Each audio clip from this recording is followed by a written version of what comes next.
I spent so many years of people judging that I honestly question their taste.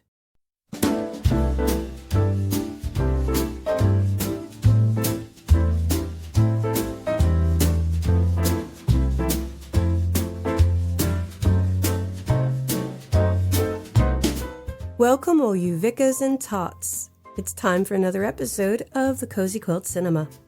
I'm Michelle. And I'm Beth. Knickers on inside out, mascara already gone, and we haven't even started. Every week, Michelle and I curl up on the couch, watch a movie, and then we carry it into the studio and pull it apart like Miss Marple, who already knows exactly what happened and simply needs you to catch up. It's not a critical review, though we will be critical. Pull your mama's crochet throw from the blanket ladder and throw yourself into the blanket fort. We put Singleton under dietary requirements. Nobody puts baby in a corner. You hurt my head some days. It's kind of my goal. It's goals in life. So, how was your week? It was actually fairly good. We were both getting over illnesses, so it's that afterglow of I'm not sick right now. Yeah, I actually got really bad poison ivy last week, and it has been horrendous, and it's on the back of my fucking neck. So, that's fun. And yes, Kat is being obnoxious already. So, yeah, no, I've had a scratchy red neck all week. You really have. Yours get very serious. Yeah. And I feel like they're life-threatening. They're not, very though. worried I about haven't. it. As long as it's not infected, it's not life-threatening. It's just obnoxious. No, I'm just saying I get very worried when I see they're you get it. disgusting and weepy and But we did gross. find something that really works. Yes. Okay, we're not a sponsor, but this stuff is called Zanfel, and it has these little micro wax beads in it, and it literally, it's like a soap, and it kind of bonds with the earth oil of the poison ivy and the poison oak and stuff. Xanafel or something like that. Yeah, it is amazing, guys. It is fantastic. And trust me, I have never had poison ivy clean up so quickly. It's been a week, and it's just right now just a redness. If we'd used that right when you got it, oh yeah, it wouldn't have been an issue. It would not have blistered. It would not have been disgusting. But we found out about it a little bit after the fact. But it's okay. It's amazing, and we bought extra just so we can have it in the house because I do get poison ivy. It is bad. Not inexpensive. Oh no, this stuff's not cheap, but it is so worth having, especially if you are like me and you don't just get a small amount of poison ivy. You get a small amount that turns into a huge blistering mass on your body. This will be the third time I have had this happen to me. And unfortunately, it took 3 times and over 40 years to figure out how to fix it. And that's how long it took me to figure out how to change a flat tire. See, that didn't take me that long, but that's okay. It should have. It's very complicated. How many lugs are there? How tight are you supposed to make? No, I'm joking. I don't know. All right, so what are we watching? Okay, so this is our special episode for somebody who had requested this months and months ago, and we have kept notes on it. Happy birthday, Nicole. Happy birthday. The day that you guys are listening to this, it will literally be her birthday. And, well, May 18th, I had to think about that because I forgot what month we were in for a second. And we are doing Bridget Jones' Diary. So we hope you have a fantastic birthday, Nicole, and enjoy our craziness. Yeah, I hope we don't ruin your birthday. Or your movie. I don't think we will. I think it's going to be good. It's going to be a good episode. I got some issues. We got the things. But we got good things and bad things. Oh, definitely. And I think that's how life should be. Mm-hmm. So, let me do a little summary about this movie. And I got to really stop saying so. I love how you announce that you're going to do the summary. I love to announce what I'm going to do. Because I am walking now. I'm walking here. Don't do that. Please, no, don't do that. Go ahead and give the summary, if you would. Okay. The summary. The summary? The summary. Okay. Should I do it with my bad British accent? You should. You should do it with the bad British accent. Okay. Oh, wait. Do it with a Cockney accent. I can't do that. I can't tell you what accent it is, but I think it might do it with Welsh. It might be Welsh. I Do a have no Welsh idea. accent. I can't promise it's a Welsh accent. Just do something. We'll I'll just do say something, and we'll see what happens, and y'all can decide if what it is. I want to okay? decide where it's from, what region it's from. I might have to try to switch it in between. It'll be fun. Go ahead. Bridget works for a publishing company and is looking for love. She meets Mark at a family party, thinks that he's a twat, hooks up with the boss, who is a twat. She keeps meeting Mark, and they both fall in love. The end. That is a very good summary. It's very summarized. I enjoyed that. It was very... It's the conciseness I enjoy. And I really think the bad British accent really worked. I think it did. I mean... So that was actually one of my clues last week. Renée Zellweger, she was so invested in her accent that she practiced it constantly, even when they weren't filming, to the point that when they were at the after party, Hugh Grant didn't realize it was her that he was hearing across the room. That's funny. Yeah, because he had not heard her American voice, which kind of makes me go, huh? Because, dude, it's Renee. She's been in other movies before. He doesn't watch American stuff. I know, that's true. He's far too busy doing high-end movies in Britain. Yeah, I really do have to stop saying so. I can't stop it. I don't know why. I don't know. It's my segue word. It's and I don't crutch. know. It is. It's better than saying, which is my normal go-to. True, you've just substituted one for another. Hey, it's better than saying, Only slightly. Bridget Jones' Diary is 2001, and it was directed by Sharon Maguire.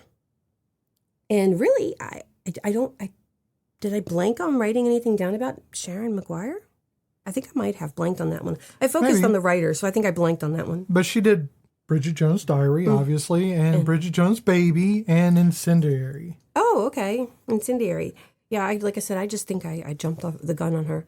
That's okay. Now, this was written by and co-written by, screenplay written by Helen Fielding, who basically wrote everything Bridget Jones. Well, that's true. She did Bridget Jones' Diary, which was in 1996. That's the novel. And Bridget Jones, The Edge of Reason, another novel in 2004. And Cause Celeb, which is a novel written in 1994. Okay. So that is the original source. Yes.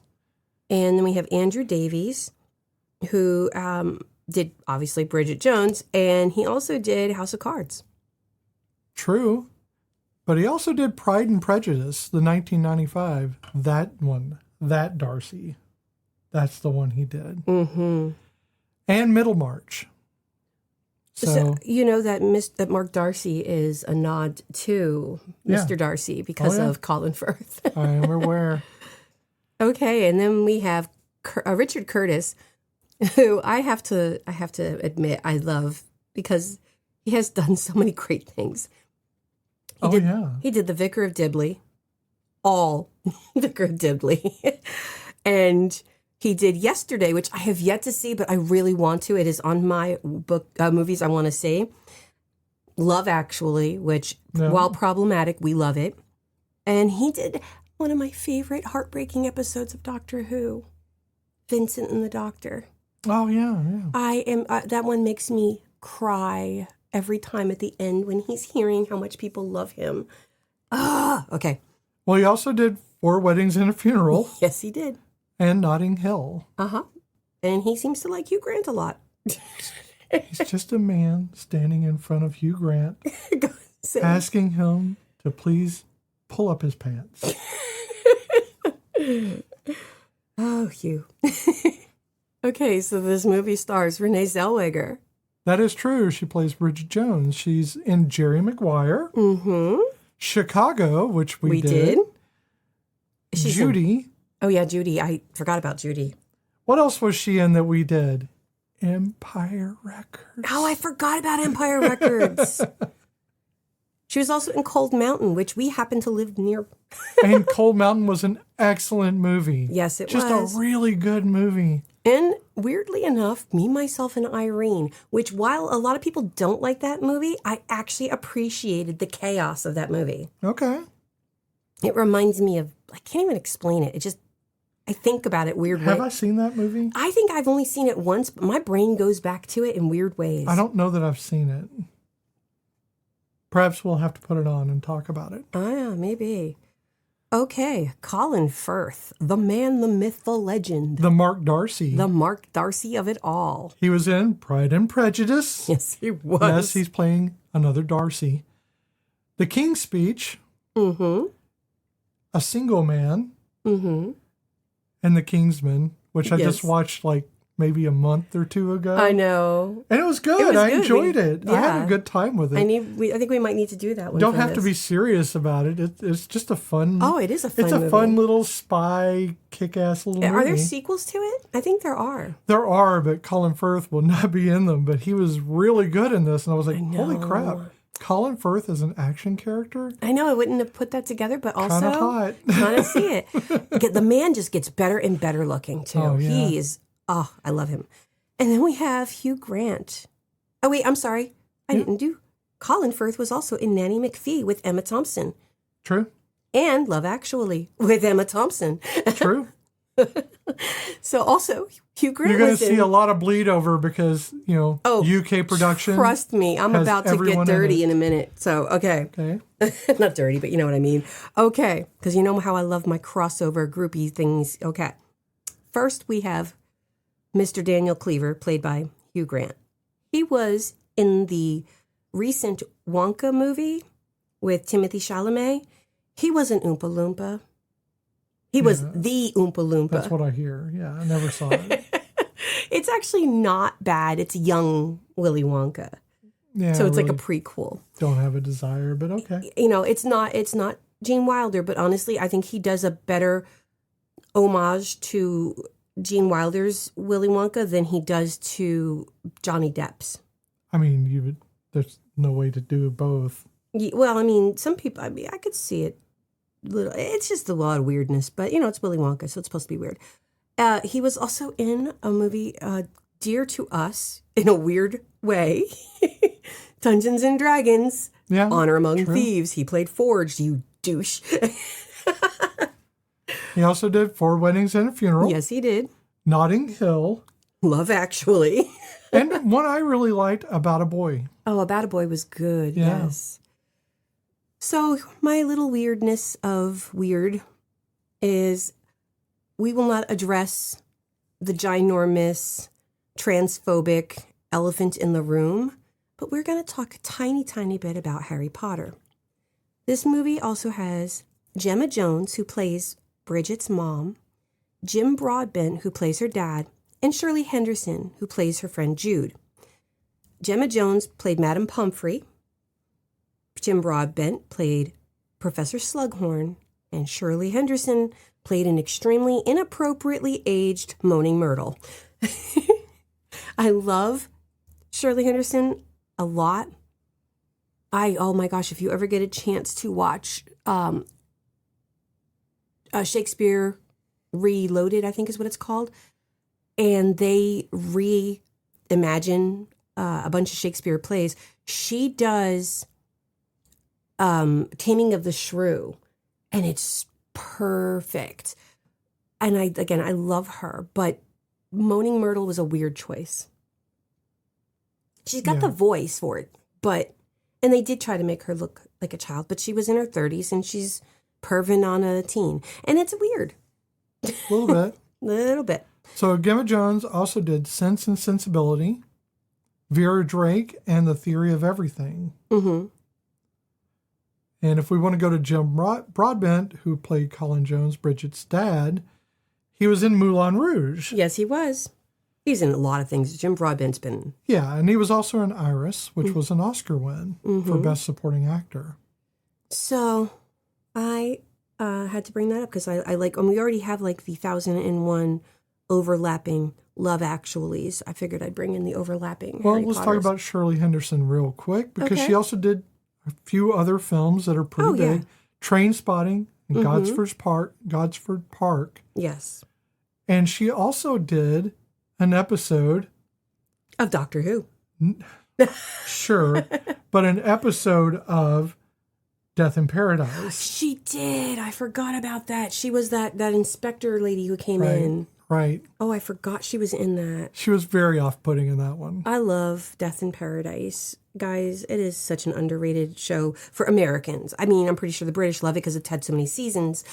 But as Americans, not many Americans know about it. And I really feel like you should watch it. We've watched it multiple times over. Yes. We still cry when Richard dies. Yeah. I mean, it's, oh, God, it kills me. Because I hate it. I really love, and I understand why the actor had to leave. And we have the ongoing joke. Oh, yeah. Death in Paradise, you get the murder. But then you get the da-da-da-da, the music. Then you get the fun music right after. So it helps you. Yes. It helps you with the pain. Yeah. And there's so many great characters. I love Catherine. She is definitely one of my favorite characters on the show. Because she's there through the whole thing. True. Okay. Do you have anybody else? Nope, that was it. I kept it short and sweet. I've got a couple more. I got Sally Phillips, who as Sharon Shazer. Smack the Pony, Miranda, and Wild Child. I forgot she was in Miranda. Yeah. And James Callis, who played Tom, the one hit wonder. He was in Battlestar Galactica. Hated him in that.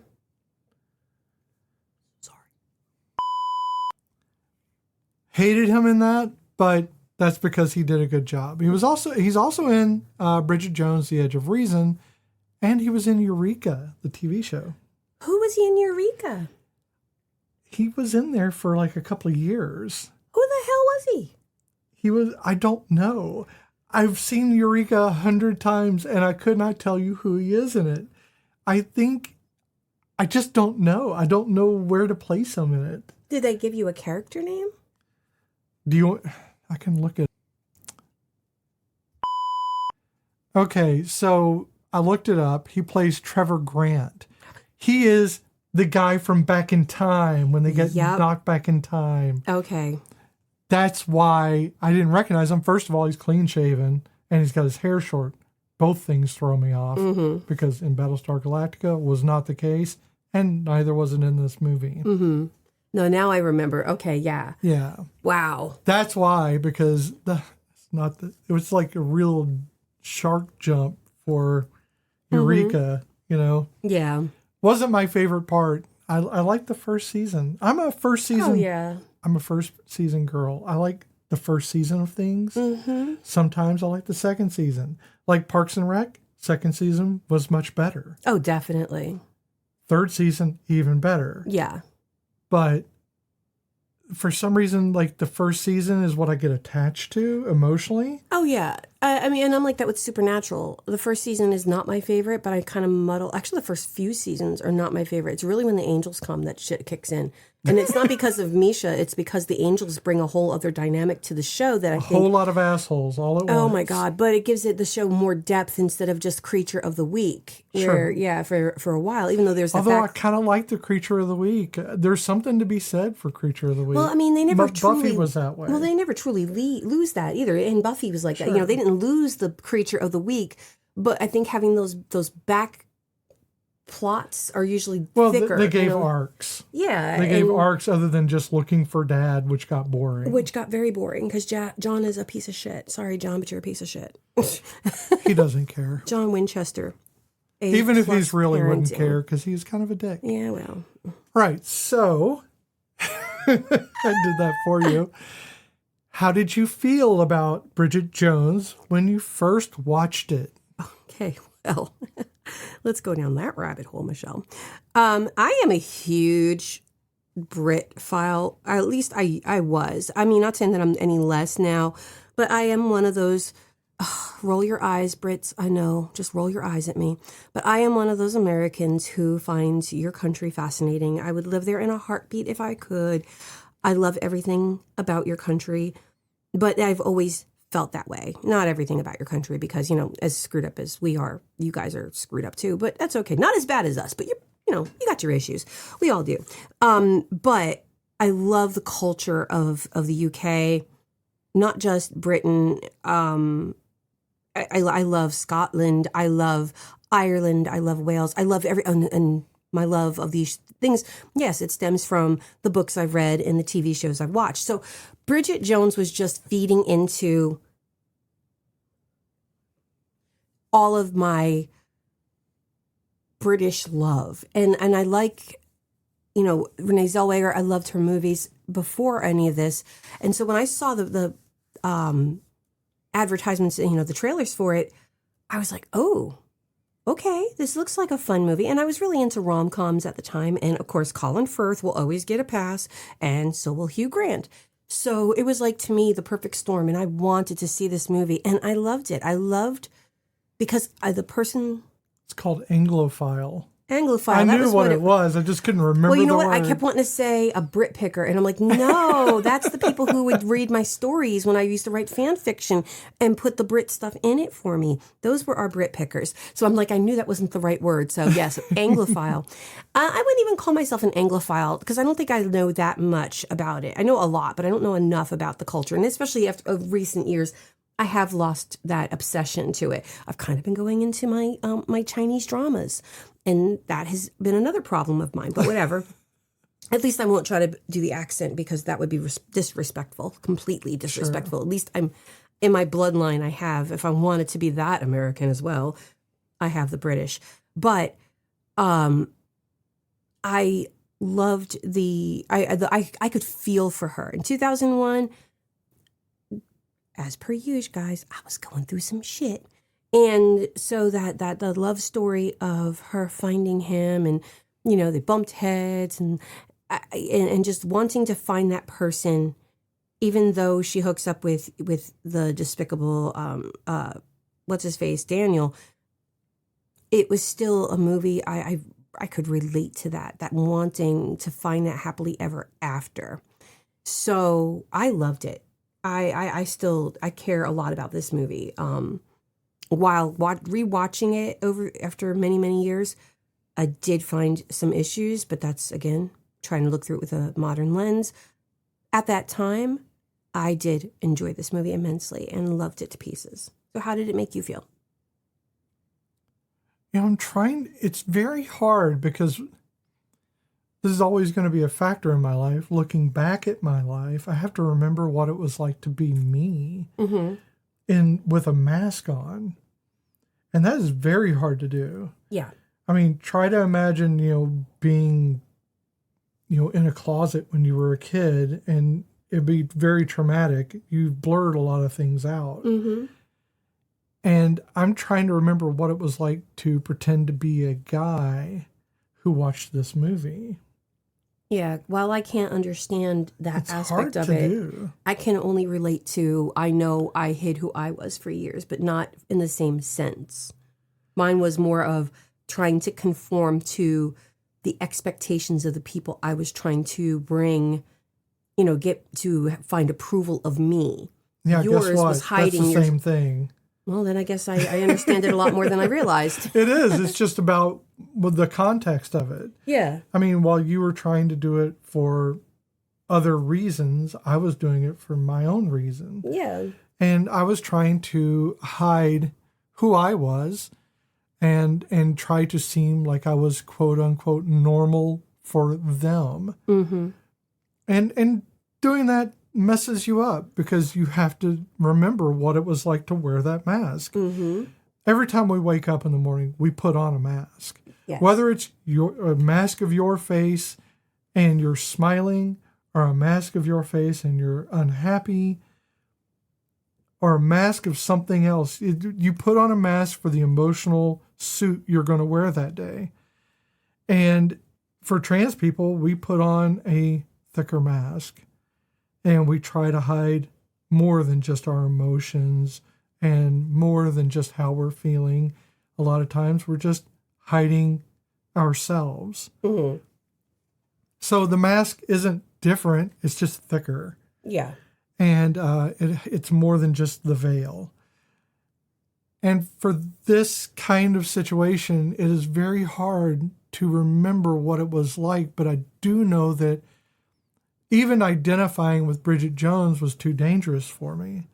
Yeah, no, I can imagine that. So for my whole thing, it wasn't about identifying with Bridget Jones because I didn't want to identify with Bridget. I was trying so hard not to. I was trying so hard to be what everybody wanted me to be. So I was identifying with Darcy. Okay, with Mark, yeah. Yeah, I was looking at it because Bridget Jones, it's in the name, it's her diary, and yet I was supplanting all of my emotions, all my fears, all my wants into Mark Darcy. Yeah. And given that, aspect of it, I saw it as a movie of conclusion, in which Mark attained what he sought. Okay. Yeah. He got the girl. He fell in love, and I remember the story differently than it actually is. I really romanticized Mark's projection, Mark's character through the movie as being more involved, but he is not. No. He's so the men are so ancillary to the character and to the movie itself. As they should be. As it should be.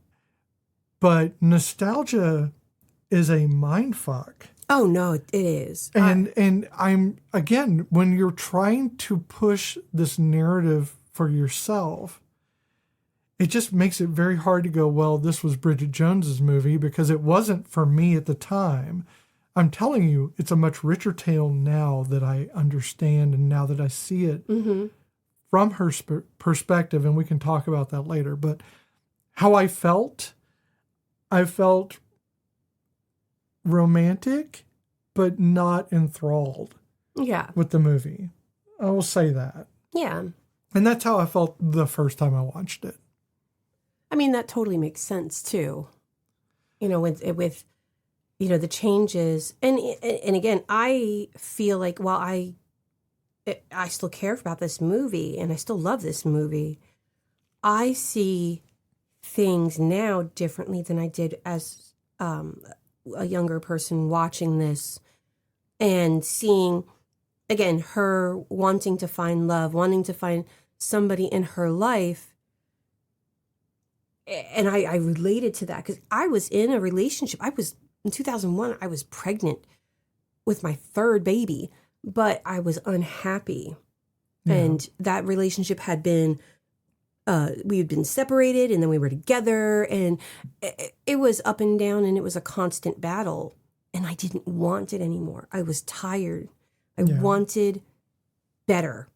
And so, and it's so funny how I went from wanting that to when I finally walked away from that relationship, not getting involved with anybody for years and years and years and years, because I was not going to have a revolving door of people who either could possibly, and this is at the extreme, could possibly hurt my children, but I also didn't want my children to get attached to somebody and then me not want to stay with them.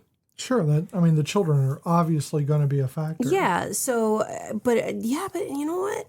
It's not always the case. So for you. For me, it was a huge thing because, again, I grew up with that. I'm not trying to diss my mom or anything, but she had relationships, and they weren't weekly. These were long-term relationships, and we grew attached to these men. Well, we're informed by our childhoods, and I had the same thing. My mom had the revolving door, which was great for her. I always felt good for her to be able to be that strong of a person that could have these relationships and not be tied to this one person because she was in the relationship of some kind. She was able to do her thing just like men could. Oh, yeah. And I was always very proud of her for that. But I didn't like the fact that I had to deal with them. Oh, God, no. I mean, keep them out of the house or, whatever you want to do, but don't let me get attached to them. I think the greatest thing my mom did with my stepdad is they stayed in their own houses for a very long time. And honestly, I could be wrong, but I don't think he was even living with us when they got engaged. Maybe he was. I don't remember because, again, I was young. But it was a good relationship because of that. And it's so funny because I look back at them and it always makes me laugh because I remember he called her up one time and she was like, "Oh, you're cleaning the tub and you thought of me." And I remember also my parents were watching the movie, oh God, what was it called? It's with Peter O'Toole. Can't think of the name of the movie. But regardless, at the end of the movie, it's called Creator. That's it. It's called Creator, and it had Peter O'Toole in it. And at the end of the movie, it's really, really sad. Well, my mom had a migraine, and my stepdad thought my mom was dying of a brain tumor, which, again, is very prominent in the movie. It's, they were very, very sweet together. And again, I think that was the best thing for my mother at that time was to have that ability to build a relationship before it became a live-in situation where too many of her former boyfriends, they moved in with us really quickly. Yeah. And I did. I got attached to a few of them. A few of them I just could not stand when they even just looked at me. But regardless. Well, Bridget Jones' diary opens on New Year's Day. Yes, it does. In 1995. She's 32, single, and resolutely not okay with it. So she begins keeping a diary. Now, she tells you at the first of the movie, and this is something I wrote down, is everyone has that moment. That one moment is that, that need for change. And I'm paraphrasing. But throughout the movie, she has several of those one moments. Mm-hmm. And you realize there is no just one moment for change. You grow as a person, and as you grow and as you figure things out or you see things from a different perspective, you have those moments, those epiphanies, or those moments of something has to change if I want to make my life better. And to move forward. Right. And that's always going to change. Your trajectory is always going to change. And I think that's what makes the character so real, so alive, is that she does have those moments all the way through the movie of, well, this is it. I'm changing, and this is the direction I'm going in. Oh, shit. Well, that's not working. Okay, I'm changing, and now this is the direction I'm going in. But again, I know we're saying change, but I really think it's more about trajectory. Yeah. She's just adjusting her trajectory. She is making changes, but mostly she's changing the direction in which she's going. Mm-hmm. And it's interesting you said that earlier because I wrote this down too during the movie because I was writing some notes today that she seems so human and so unlike the caricature I believed she was the first time I watched this. Oh, yeah. And also, it doesn't help that the trailers make her that way. They make her seem like a caricature. And you get to see all of the sloppy moments in those ads because that's what gets people in the theater. And I think I did see them before, even upon viewing the movie, that it was those sloppy moments. Mm-hmm. But watching it now, those sloppy moments seemed less sloppy moments than they were just human moments. The ability for a protagonist to make mistakes. Oh, yeah. To make mistakes which are embarrassing and not always fun for them. No. But you know what? When she made the mistakes, she owned them. I was going to say she owned them, yeah. She didn't run away and hide like her aunt. Yeah. Or her aunt. Her aunt. But she stayed. She went into the party. Yeah. She dressed, as a tart because she was right. She was going to be a bunny. But she answered the door with the mess on her, on her clothes. Mm-hmm. She owned the mistakes because they're just human mistakes. Oh, yeah. She's not a perfect character, and she's not doing pratfalls for the sake of pratfalls. No, when she goes down the fireman's pole, the guy tells her, no, we weren't ready. And then the director's like, go. And so she's literally hanging on by her thighs and has no choice but to go. And so the cameraman getting bumped in the face by her ass, that was not her fault, but it became she became the literal joke or butt of the joke in that moment, but she owned it. Right. She didn't back away from it. She was embarrassed by it, sure, like anyone would be. Mm-hmm. But she didn't dwell on it, and it didn't define her. Yeah. And like even at the Tarts and Vickers party, the people who didn't get told that the party had changed, most of them were hiding. And she wasn't. No, she went. She's like, right I look fucking good. Yeah. And she did. Mm-hmm. And I think that's, it's about self-worth. Yes. This movie is all these small changes or small adjustments in trajectory to make that trajectory. Yeah, trajectory. You're right. Okay. I started saying it and I'm like, did I say it right? Right. Yeah, no, my brain does that on the regular. But it's the self-worth that she's aiming for. Mm-hmm. And she keeps adjusting these small micro adjustments throughout the movie, and she keeps gaining self-worth. And I think that's progress. That's what that's about. Oh, yeah. It's not even about the relationships. The relationships are a part of life, and it is a thing that people do, but it's not who she is. Her parents are kind of that showcase for her. Yes. In which their relationship defines them. And when that relationship falls apart, they no longer have a definition for themselves. Yes. Her father loses all identity. Yeah, he doesn't know what to do with himself because she's gone. Yeah, but he loses all identity, all ability to function. Mm-hmm. And it's not just that she was doing everything. He no longer knows who he is. Yeah. And then her mother also doesn't know who she is. She's following the strong hand of someone else because it's something she hasn't chosen for herself. It's something he chose for her, and she just went along with it because it was a strong hand. And that happens. And again, I can relate to that aspect of it as well, because I know in my last marriage, I did not know who I was. It goes back to that whole, I kept changing who I was to suit the in-laws, to suit the people around me so I could get their approval. And then when we were separated, I had to find out who I was.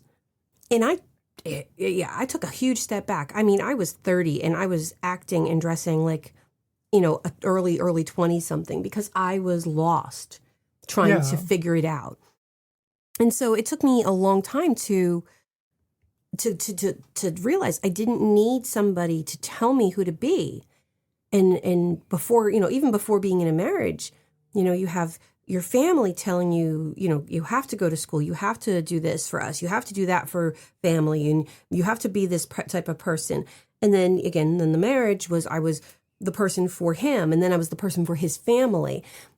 And finding out that you don't need that, even though they get back together at the end, they needed each other to find out who they were. But they did find out who they were and then realized they were better people together than they were apart. And that's perfectly fine. I think we're better people together than we are apart. But yeah, no, definitely. I think that I had to find out who I was individually. Well, for them, for the parents, for Bridget's parents, they made the choice to come back. Mm-hmm. Not only did she make the choice to come back to him, but he made the choice to accept her. Yes. And in that way, they became stronger together. Mm-hmm. For us, we could both exist separately. Mm-hmm. Wouldn't be near as much fun. Oh, yeah. And I don't think either of us would attain as much fulfillment in life. And I'm speaking for us for some reason, but for me, I feel that we are a good team. We're good partners. We're good at doing things together. We definitely strengthen each other's weaknesses. But we also are able to do things alone, and we do things apart. Absolutely. And we are individual people with individual likes and styles and comforts, and we like what we like and we don't like what we don't like. And there's not a lot of, well, I like it because you like it. Yeah, there's not a lot of pandering to someone else's likes. We like trying what we to like. do it to impress somebody. I did not have to impress your mom. She liked me the way I was. And I don't really have anybody else I need to impress anymore. It's true. So you get the worst of me. Ha, ha, ha, ha, because I don't care. No. The worst of you is still the best of everybody else. So, and I'm doing the so now. Bridget works at a publishing house, and she does it lackluster. Yeah. She drinks Chardonnay quite a bit. A lot. Her friends help out with that because they're a bunch of ne'er-do-wells. They're all in their 30s. They're all young-ish. Yeah. And they're all holding on to the 20s desperately. Mm-hmm. So she's existing inside this loop of romantic humiliation and genuine self-inventory in which she is trying to figure out her place in life. And that's at 32, man. That's where everybody is trying to figure out where they fit in. I'm too old to be a kid, but I'm too young to be taken seriously. It's so funny that's about when I was going through all of this too, but I had already had children. And like one of our children is going to be 32 this year. And it's like, wow, how young. Like I look at him and I think about how young he is. But when I was 32, I felt freaking old. But yet I was still trying to act like I was young. Well, I still kind of do that. I don't care. Because I think age is a number, and I only feel how I feel now. My body disagrees with me, but my brain is at least 13 to 50 years younger than I am. Not true. Well, she falls for Daniel. Yes, which just because, it was which a is flirtatious hookup, Well, but it's the office romance thing. It's for her, it's more romantic than it is a hookup. Yeah. For Daniel, it's obviously going to be an extended hookup. It's a booty call. Right. But she's built up in her head, much like we saw in, kind of in a different way, but the way you build up someone in your head that you don't really know is much like we saw in While You Were Sleeping. Oh, yeah. Well, you see this person every day and you start imagining things and you build them up in your head based upon what you project out of them. Mm-hmm. How they look and how they're going to act towards you. And it doesn't matter that he's her boss. She doesn't really know him. No. If she did, she probably wouldn't have had anything to do with him. And she believes the lies that were being told to her about him and his former friendship with Mark Darcy. Right. And I think that is just one of the more devastating parts of the film, is that she has been led quite easily down this road, and she feels bad for that, of believing Daniel because she wants to believe him. It makes it a lot easier to look away from his other flaws. Mm-hmm. If she can believe that he was the sweet guy who lost his wife or fiance to another man. Yeah. And you can see, though, her trauma when Mark reads the diary and leaves, because she thinks he's leaving and not that he went to go get her. I would have too, though. Because I absolutely would have Oh, I would have too, because trauma. But I think she was definitely afraid that he had read it and then that was it. He was done with her. I know we're hitting right to the end of the movie, but I want to address that too. Yeah. The looking for your shoes, the grabbing the thing, the sweater, the cardigan off the railing. Yeah. I would have done that. I would not have taken the time to go and find something to get dressed. I would have been panicked that I irreparably damaged our relationship. Well, yeah, because he's Colin Firth. No, I know. I'm saying like if it had happened, it had been you and oh no, yeah. You'd read something that I'd written and it was something that was from a long time ago and I was mad at you that day or whatever, and you marched off into the night in the cold, I would be panicked. Mm-hmm. Not just that I was losing you, but that it wasn't true. Yeah. That you're believing this thing that I told myself because I was just wanting to vent. She gets mad at me when she has bad dreams, and I'm mean to her in her dreams. You're not often mean to me in my dreams. I know, but then you wake up mad at me. But when you are, I am very angry when I wake up. I'm very hurt. And I'm like, I have no idea what's happening. I'm making a cup of coffee. I'm like, just like when why is she pissy-faced over there? Just like when the kitten bites me, it hurts my feelings. Well, it hurts my feelings too, and then yet she still does it. She's so mean. I love her, though. Where is she? She's somewhere. Let her be. I don't want her to bite you. But yeah, that reaction is so raw. And I know it's played for like the comedy or for like the sloppiness of her. But honestly, I felt it was never saw that. Like, I never saw that as being part of her sloppiness. It was her desperation. Yes. Just, grab the sweater and the shoes. I think it's the camera angle that kind of throws that. Yeah. And we're going to get into that during the inclusivity and gays issue, but during the stitch count. But really for this, for me, it was just such a raw emotion to that raw panic in which you just don't think enough to like, I have to put pants on. You just go. Yeah. I mean, she did put shoes on, which was sensible. Well, she didn't at first, came back in feet cold and said, oh shit.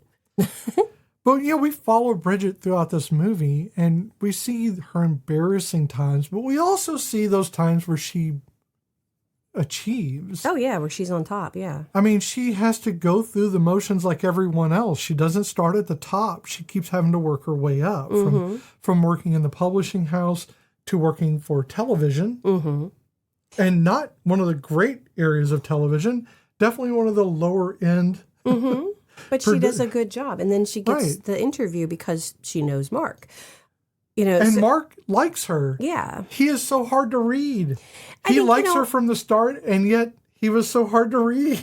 I don't think he necessarily disliked her. Yeah, I mean, I don't think he liked her, but he didn't dislike her. He was bothered by the fact that his mother made him come.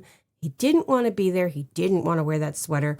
And here is a person that he vaguely remembers from childhood. Right. And is, in his mind, below him because she's portraying, I'm hungover, I'm chain smoking, and I'm drinking. I literally have a cigarette in one hand and an alcohol in the other. And now I'm dressed like an old woman. And she's talking about drinking and smoking all the time. A million years, because she's trying to relate to him the way she would to somebody at the club. And that is not the situation. And so she misreads, he misreads, and then he comes off as callous because the man he's very clipped. And everything he says is very clipped. He's been hurt. Very hurt. But I don't think he's willing to open himself up. Yeah, and I don't think, do we know how recently he was hurt at that moment when she met him, or was it? Well, we know that it was his fiance, so it had to have been in his, I'm guessing because they said it was in their university. That they went together at university. It had to have been in the mid to late 20s. Okay, so it's been a bit, but he's very clipped and he's very... if they're he's a barrister, so... Yeah, I just didn't know how soon... Was it 6 years of university? Oh, dude. Something like that. So it probably late to, the late 20s.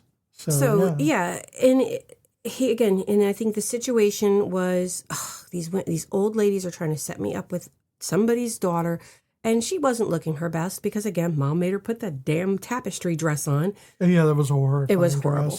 And so, I get that there was a lot of miscommunication, and there was not attraction in the beginning for him. It was a bother. And I appreciate that because, it's not always going to be love at first sight. But then he gets to see her in other situations, and he gets to see her resilience. But he keeps running into her during all these events in which they have someone who in common. And that is so very British that you keep arriving to the same parties or to the same functions because they all intermingle. Within reason, yeah. I'm talking about from childhood neighborhood. Oh yeah. And it also that couple's party killed me Oh, yeah. When are you going to have children? Our lives were not complete until we had children. No, you don't need children to complete yourself. I love my children, but children complicate things. I work with children. Children complicate things. They do. I mean, and I don't even mean the children themselves. I just mean relationships are hard. Having children involved literally puts you in it divides. You're not a team. As much as people want to think they're a team, there you are to a certain degree, but it does divide you because there is mommy side, daddy side, and kid side. And kid is going to go mommy or daddy. Or mommy and mommy or daddy. Yeah, well, and daddy, I mean, I'm just going by yeah. the basic. Okay, I'm not trying to omit different families. I'm just trying to get, there is this duality that happens when you have children. And whether it's conscious or not, nobody actually talks about how they're going to raise their children beyond infancy. They'll talk about college. They'll be like, oh, yeah, we're going to be those types of parents. Yeah, you know what I had planned? I was going to let my kids sit in a tub and play with mud pies. When I was pregnant, that was like, oh, yeah, we're going to do things like that. And we're going to let them, have fun and do. You know what? And I realized I had to clean that shit up. No, we didn't do things like that. And I am not a neat person, people. She can attest to it. But there is shit I cannot deal with. And we don't, as a whole, discuss what we're going to do when they hit the terrible twos and what they hit further on. Because you don't really know what to expect. Because you don't know what to expect. Every child is different and unique. And it does come down to upbringing. But then you have to take into consideration that they're going to be their own person, too. Well, all three of ours had radically different childhood moments. Oh, yeah. Totally different experiences. And they're very close in age. I mean, not very close in age. They're 4 years apart. But they are three individual people who have different goals and different needs and different ambitions and how they do things. Because that's just how it works. So you can't predict for any of this. But people who say that to you, that, oh, well, you're not going to have a complete relationship until you have children. Bullshit, fuck you. You can have children. We have friends who don't have children, and they absolutely love their lives. They love their lives. They have everything that they need, and they're so happy. And, I'm kind of jealous of them sometimes and the things that they get to do. We don't have children right now because, we have children, but they're all adults. And we still can't do that shit. To be fair, we're funding some. That is true. We are funding some.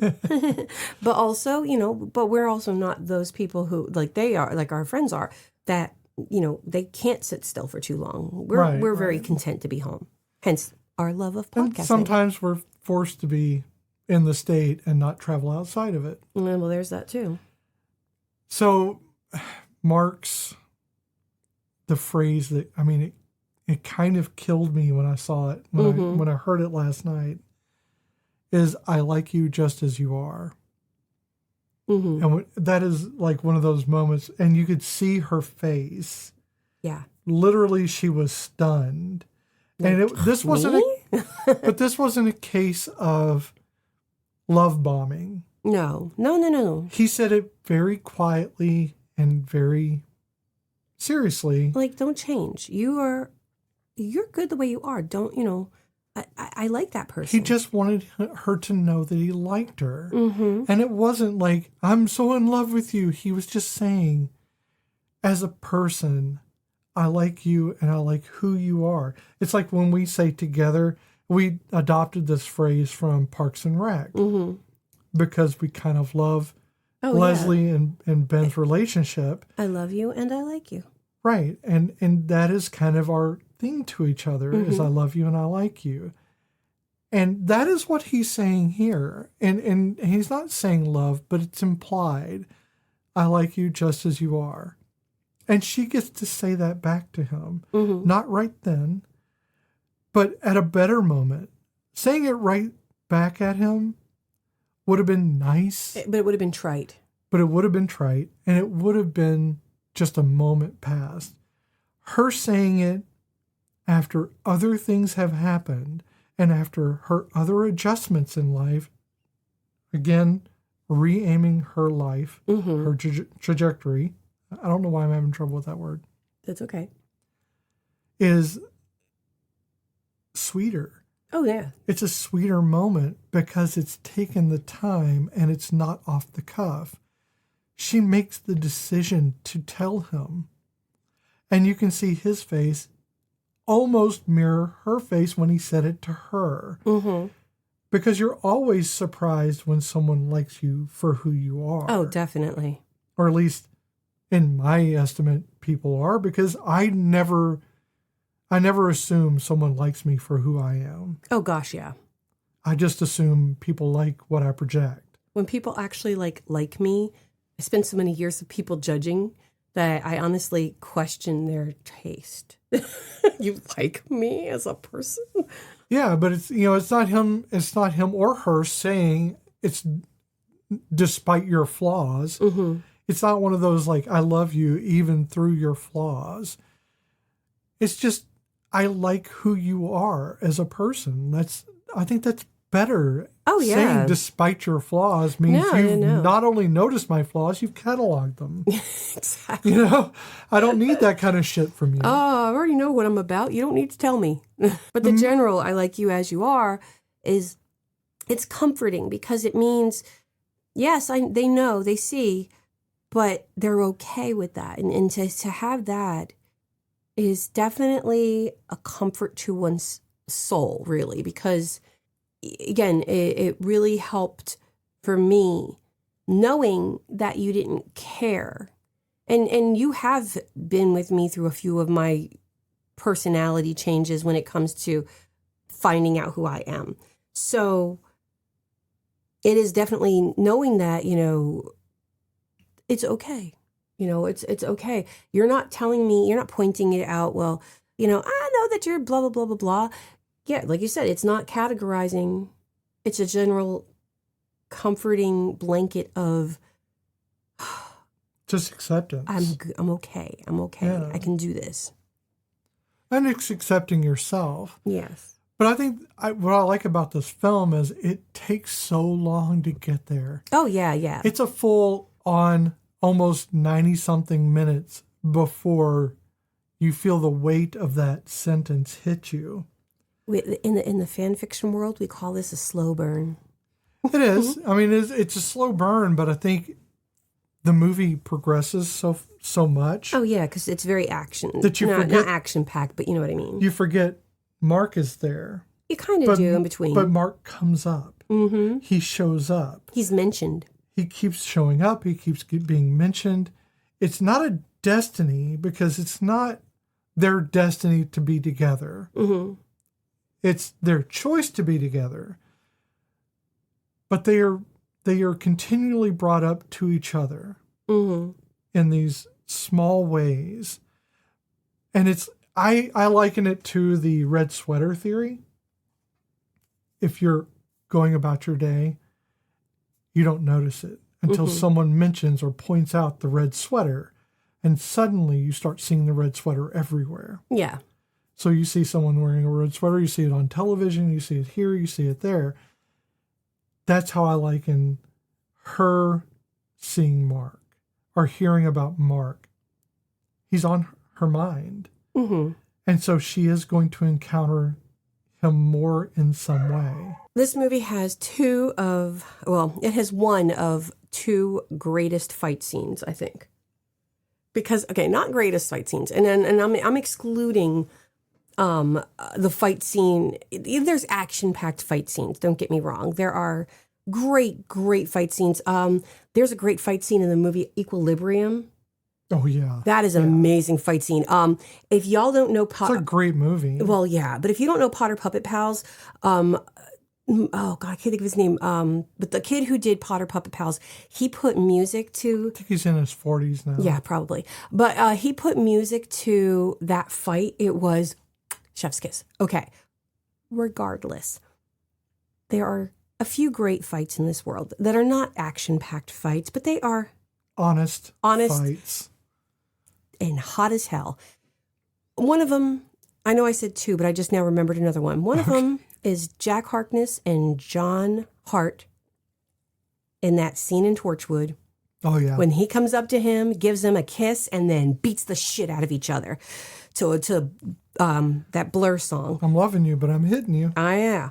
Well, another one that I feel is another sexy fight is obviously in this movie, Hugh Grant and Colin Firth. But the number one sexy fight, and y'all can fight me over this one, and it won't be sexy. Iron Man, Thor, and America's ass. Oh, in Civil War? Mm-hmm. Oh, that was a good fight scene. No, not in Civil War. I think it's in the very first Avengers movie when the first time they meet Thor. So not the serious fight. Not the serious one. The one in the woods on the mountain. Yeah, putting the hammer down. Yeah. Yeah. See, that fight there to me is the sexy fight. Okay. Yeah. Because that was when you first... I don't see that as sexy, but okay. I mean, well, it's not the fight itself it's sexy. It's the three men involved. Okay. And again, Thor, Iron Man, and America's ass. Okay. But yes, this one is up there on the two very good looking men beating the shit out of each other. And honestly, Colin gets the best, like that last crack. Colin's got this thing of well, let's say Mark. Mark, yes. Mark has got it. Yeah. Punches down into his face every single... It doesn't punch sideways. No, he... Bam! All the way. He punches down. From the up, down. So it looks like he's doing like the Thor hammer every single time. Yes. And that's what I was thinking. Like, it just like slammed him in the face with That's why I wrote Mjolnir. down. That was what reminded me of it. And I'm like, I remember that fight because my friend and we had seen the movie and we talked about that fight the most. Funny moment during the fight is when they stopped to sing Happy Birthday. Yes, in the Greek restaurant. Because they bring in, and nobody, like the cake, I'm surprised it survived as long as it did. So. Yeah, but it didn't do the atypical, like, destroy the cake. Oh, and yeah, fight no. When he gets thrown and you're thinking, oh, God, he's going right into that cake. Nope, they went out the window through the plate glass. And you're thinking, yeah, cake's done for now. Oh, no, it was the glass window. And I'm like, yeah, y'all are paying for that bitch. In fact, you said that right when it happened. Y'all are paying for that. I'm like, what? Because no one cares. Well, all I kept thinking of is the cost of replacing the window for that poor restaurant didn't deserve any of that. And I was thinking that's such an overreaction to go through the plate glass window. Oh, totally an overreaction. I mean, it wasn't that big of. No one aims for the window. That in real life, no one aims for the window. And those windows usually don't shatter. You usually bounce off them. Or if they shatter, you cut yourself to ribbons, and you all have to go to the emergency room. Yes. Yeah. Don't do that. Don't try to go through the plate glass window. It's a bad idea. But how do you feel about this movie now? Now I have a different perspective. Mm-hmm. And I think it's not a forced perspective, which is kind of funny because... Haha, forced perspective. That's movie talk. But no, I think I enjoyed this movie, I think, for the first time. It was an okay movie before, and it was hard to parse out how I felt, mainly because I was aimed at the wrong protagonist. Yes. Because it was a supporting character. I think this time with Bridget Jones, I'm able to see not just her vulnerabilities, but also her strengths, her strength of character, also her failings of character that are very human. She's not a caricature. She is a breathing human person with thoughts and feelings. And those moments of vulnerability, they highlight her responses to them. Mm-hmm. And her responses are done with strength of character and with, while not class all the time, a lot of times they're done with dignity. Yes. And I think that even though her butt is getting a lot of face time in the movie, that to me, this is an ideal version of a romantic lead. Mm-hmm. She is not the one sought after all the time, but everyone has their moments of being in in the light of someone else's gaze. Yes. And I think that for her, this movie is that highlight. And I really enjoyed the film more. I like it more. And I think that I don't think it's a romantic film. I think it's a work in progress film. Yeah. I think it's one in which you didn't attain someone else, you attained yourself. Mm-hmm. The kiss at the end, that's fine. But I don't think that was the highlight of the whole movie. No. I agree with you on that one. How did you feel? So part of me still loves this movie. Will never not.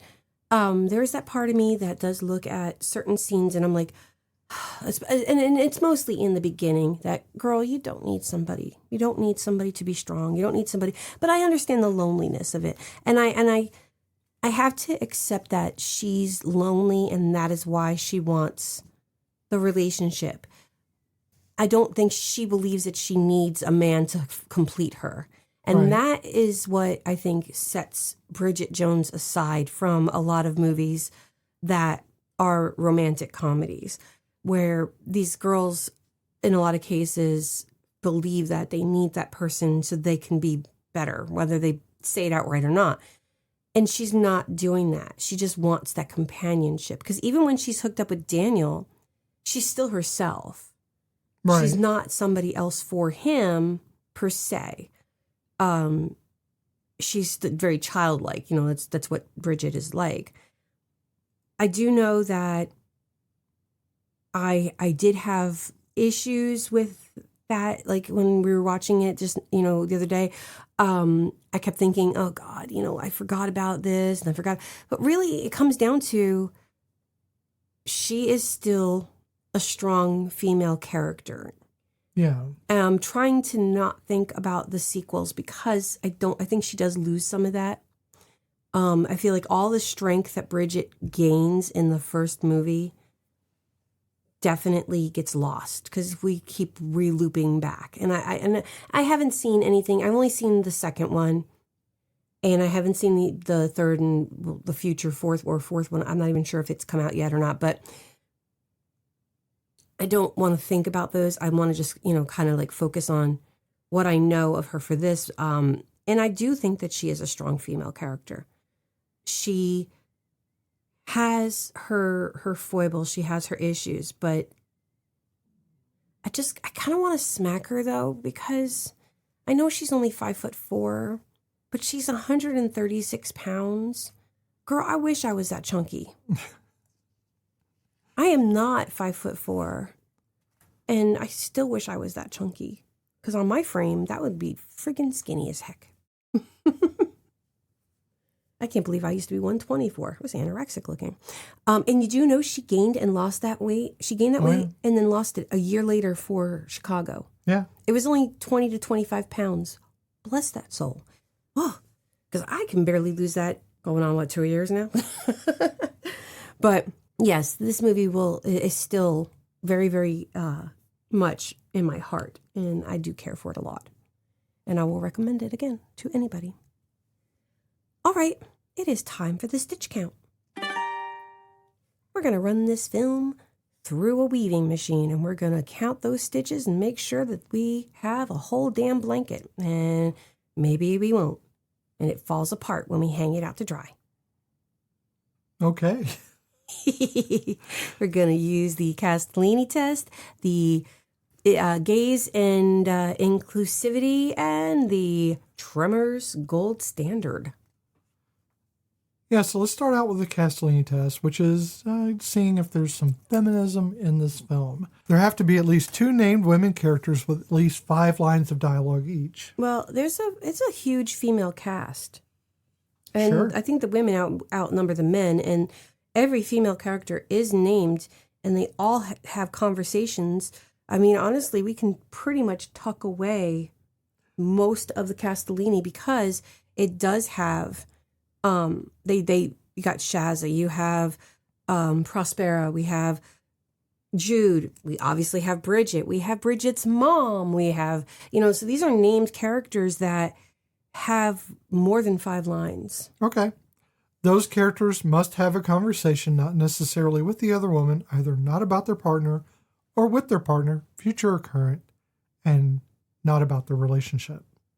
That's where it gets a bit dicey because it's going to get a little harder. Because her mom talks to her about her relationship. She talks to her friends about her lack thereof relationships and or relationships. Basically, the whole movie, everybody talks about relationships. Except for maybe her job interview. It's not always about the relationships. The friends are talking about other things as well. Oh, they take her to Paris. Well, they're going to take her to Paris. Yeah, but they're talking about other things. Her That's job, true. stuff like that. Talking about your life is not just talking about a relationship. Nope, you're right. At least one of the women has to be integral to the plot, meaning that if she were written out of the film, it could not reach the same ending. Well, whose diary is this? It is Bridget's. So it's going to get the full Castellini points. Castellini passes. Yes. So now let's talk about the inclusivity and gaze, which is 4 points possible. And each one of these is a score of either 0 or 1. It's an on or off situation. Mm-hmm. Racial diversity with agency, not just background. Ooh. No. Yeah, horrible. The UK is extremely diverse. There are people of many colors and backgrounds. So I'm going to say 0. Yeah, Salman Rushdie notwithstanding, there's very few non-white people in the film. And he was in it as a favor to, I think, one of the writers. Yeah.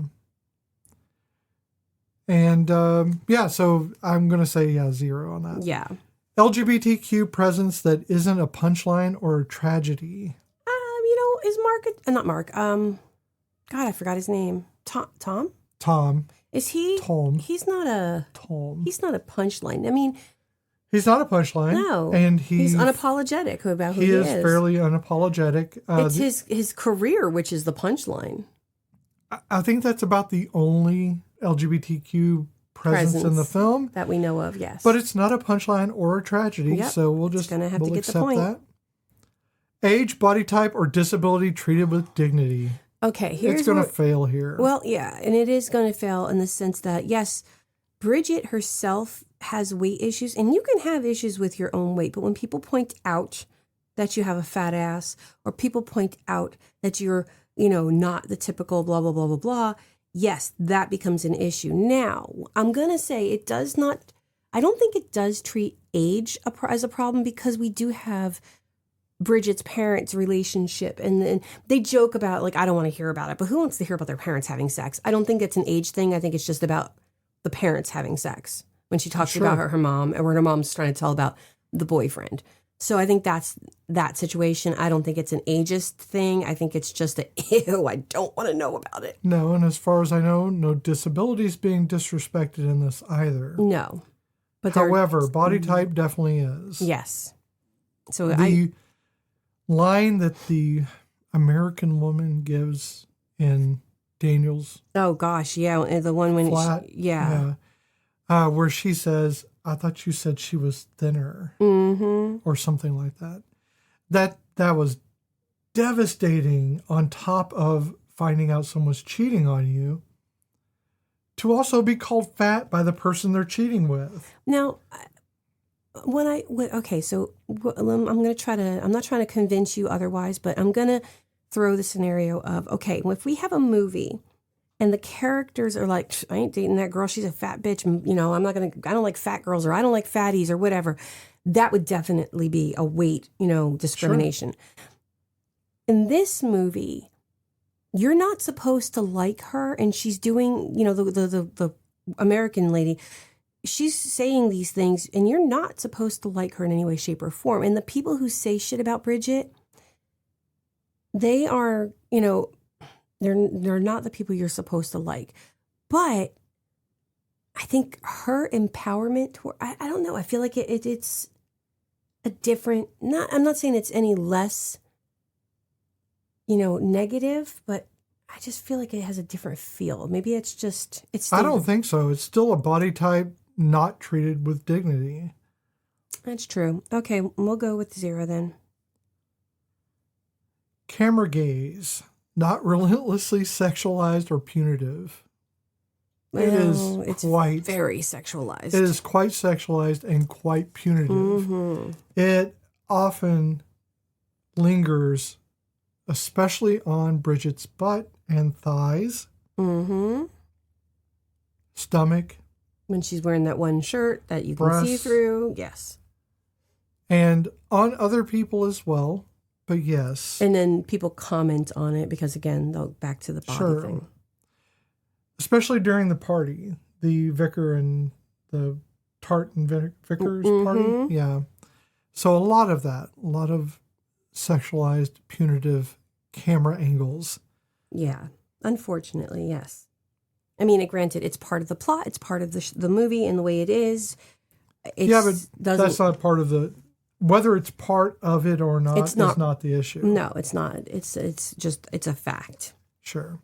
So now the Tremors Index. Yes, I'm kind of waffling. This goes from 0 to 4, starting with below Tremors or fails the basics to 4, which is exceeds Tremors, rare, powerful, and intentional. I'm gonna say 0. Really? Okay. So give me your argument for... Go through these and tell me why these... Okay, so characters... they're not really sidelined, disposable, or punished. They just don't exist. Like, they're... Maybe not. Maybe it's not. But, let me rethink this. I was looking at the women marginalized and I missed that. Can I tell you what mine is while you're rethinking? Yeah. So, for me, it is between 1 and 2. Mm-hmm. I'm not sure which one I want to pick because there are some differences here. Number 1 is some inclusive instincts but uneven follow-through. Characters show skill, but authority still defaults to the usual suspects. And progress, but with friction, is kind of the entire point of Bridget Jones' Diary. Mm-hmm. But also we have 2, which is diverse characters are allowed to be good at things. She is good at things. She is. And so is her friend Tom. Right. Survival and problem solving matter more than ego. And her ego is not often the issue. Mm-hmm. No one is diminished to make someone else look cool is obviously not true. So there's this point between 1 and 2 that I don't know where to place it. I'm going to probably land on 2. So because it's more of that than it is of the other. So the reason why I had originally said 0 is, again, I was skipping the first point, which is characters are sidelined, disposable, or punished for incompetence. I wasn't looking at that. I was looking at women, marginalized characters, or outsiders exist to motivate others, which is not true either. This is what happens when I don't pre-think this through. That's okay. And I do it on the spot. We're having a discussion. I do it on the spot. Unfortunately, sometimes I realize I just kind of glance at it and pick the first thing, and then I'm like, So, yeah, there are some inclusive instincts, and they are uneven follow-through. But no, not really, though, because, again, even though Tom is the only gay character, he's not excluded. There's no uneven follow-through. He is who he is. And again, the butt of the joke with him is, yes, I'm that guy who had the one hit, and yes. And that's the only joke that you have. It has nothing to do with his sexuality. But the inclusivity here in this context isn't about LGBTQ. No, it's also about her. It's about just inclusivity in general. Yes, so it's about, her being heavy or just anybody. But see, there's not anybody of disability, so that's kind of hard to put as a full inclusivity. But if there were, I don't think they would be excluded. Right. Because the group of people, the friends and everything, they are inclusive. So I don't think that if that wasn't a factor in that world, it wouldn't be a factor. I think it's more personality-driven group than it is anything else. Yes. And they are allowed to be good at things. Oh, I'm torn with you as well. I mean, the ego part, it comes down to Daniel's the one with the ego. So I actually think I'm rethinking everything I have said so far. And I actually think that this is Tremors level 3 gold standard. Really? Okay. Competence is distributed across gender, age, class, and personality. Nobody is made to feel bad about who they are based on gender, class, age, or personality. The people who make fun of them are supposed to be the bad guys. And they don't make fun of them to the point of detriment of those characters. People may talk shit about Bridget, but she still perseveres and she still comes out on top. She still does the things she needs to do to survive. Okay. Again, we still have the age, with the class, with her parents. They are older, and yet they're still having the same problems that you think of in a younger relationship. There's never, it doesn't get brought up about that. Women make critical decisions without comment or apology. Bridget makes decisions, and she doesn't apologize for her decisions, even if they don't work out. She goes with it. It happens. Shit happens. My ass is now on TV. It happened. The narrative assumes equality and moves on. The narrative isn't picking at anybody less. The only person who is kind of seen as less is Daniel, and that's because Daniel makes himself as less. In the beginning, you don't see that. You just see kind of a smarmy boss who flirts, but he's not seen as less, even if he is in the end. But nobody is really seen as less. They're all capable of being better. Okay, maybe the guy who sells jewelry, but that's beside the point. Or the uncle. Well, he's a pig. I know. But he's supposed to be seen as less because he's a pig. This isn't about supposed to be. No, but... So stop factoring that. I know, but again, that is the character. It's not done. It's not done where we have a character who is obviously got intelligence and is treated like less. Yeah, I'm not arguing the point. I'm just saying don't use... The character is written that way is the reason. Well, I call it, to me, it's like the Thelma, Thelma is smart, but is always treated less. Sure. And nobody is treated less than what they really are. I'm not arguing that point. Okay, and then survival requires competence, not dominance. Cooperation. Cooperation, sorry, not dominance. And it's true. Her friends they rally together. They are going to cheer her up. They're also going to leave her on the concrete after they drive away. Well, she hadn't, but they realized that's equity. It is equity, and it's and that's because her boo showed up, and they were like, we're out of here, peace, So no, that I'm going to stick with 3. Okay. I think 3 works. I'm not trying to overdo it. I honestly think in my head 3. I mean, could it be more diverse? Yes. Again, this isn't about diversity. This is about these levels that we've assigned. Mm-hmm. Do I see that there's some wiggle room in this? Sure. Each one of these you're making a good case for it. I think I just didn't see it that way, but I'm not going to begrudge the 3. I think it's close enough to where everything else would just be pedantic for me to try to get it to 2. Okay. And I'm not looking to get it to 2. No. So we're going to say it is 3, that it's a Tremors level gold standard. Mm-hmm. And that means it's pretty good. So tell us, what is the stitch count? Well, Bridget Jones isn't falling apart with this wash, but it's not going to hold together if it keeps going. 5 out of 9. If we have to wash it too many times, though. That is above average. It is above average. So let's just hope that it doesn't, fall apart, because it's definitely holding tight. I think we're sticking to the theme. Yes, we are. Well, thank you for joining us for Bridget Jones' Diary 2001. This has been Cozy Quilt Cinema with Beth and Michelle. We loved having you with us because, honestly, nobody should have to do this alone, which is rather the point.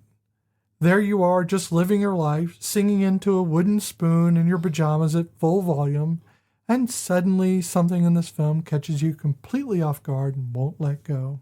The wanting to be known, the fear that you've left it too late, the way that you keep going anyway. It's inspirational, really.